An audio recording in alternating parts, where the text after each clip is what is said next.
ഇവ കാട്ടാന, ഈ പണ്ട് കാലത്ത് ഈ കാട്ടാനകളൊക്കെ ഉണ്ടായിരുന്നു. പക്ഷെ അന്ന് ഈ കിടങ്ങ് ഒഴിച്ചിട്ട് ആനേനെയൊക്കെ പിടിക്കുകയല്ലോ. ആനയെ പിടിച്ച ആനയ്ക്ക് സുഖല്ലേ നാട്ടാനയായി മാറിക്കഴിഞ്ഞാൽ. ഇതെല്ലാം കഴിവിനെ തടി പിടിക്കാൻ പോവാം. ഇതെല്ലാം കഴിഞ്ഞ് ഒരു മാസം ചികിത്സ. കർക്കിടകത്തിൽ ഇപ്പോൾ മനുഷ്യരെക്കാൾ കൂടുതൽ സുഖചികിത്സ ആനകൾക്കാ പോകും. അപ്പൊ ആനകൾക്കും സുഖം, നാട്ടുകാർക്കും സുഖം, ഒരു കുഴപ്പമില്ല. ഇപ്പൊ ചെയ്യുന്ന എന്താ, മയക്കുവെടി വയ്ക്കും, ബോധം കെടും, പിന്നെ കാട്ടിലേക്ക് കൊണ്ട് വിടുക. ആ കാട്ടിലേക്ക് വിടുന്ന കാഴ്ച കാണേണ്ടത് തന്നെയാണ്. നമ്മൾ പെട്ടെന്ന് നോക്കിയാൽ വിചാരിക്കും പ്രധാനമന്ത്രിയോ മുഖ്യമന്ത്രിയോ പോവാണ്.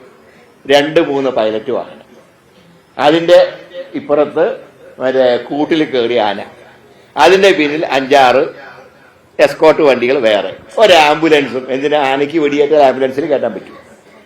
അപ്പൊ ഒരു ആംബുലൻസ് ഇങ്ങനെ കൊണ്ട് കാട്ടിൽ കൊണ്ടുവിടും. കുറെ കഴിയുമ്പോൾ ആന അതേ സ്പീഡിൽ തിരിച്ചു വരും. 2ാമത് മയക്കുവെടി വയ്ക്കും. 3ാമത്തെ മയക്കുവെടിയിൽ ആന ചാവും. അപ്പോ ആനയ്ക്കും ദോഷം, മനുഷ്യനും ദോഷം. ആനേനെ പിടിച്ച് നാട്ടാനയാക്കിയാലോ ആനയ്ക്കും സുഖം, നാട്ടുകാർക്കും സുഖം. എന്തുകൊണ്ട് അതിന് സംസ്ഥാന സർക്കാർ ശ്രമിക്കുന്നില്ല?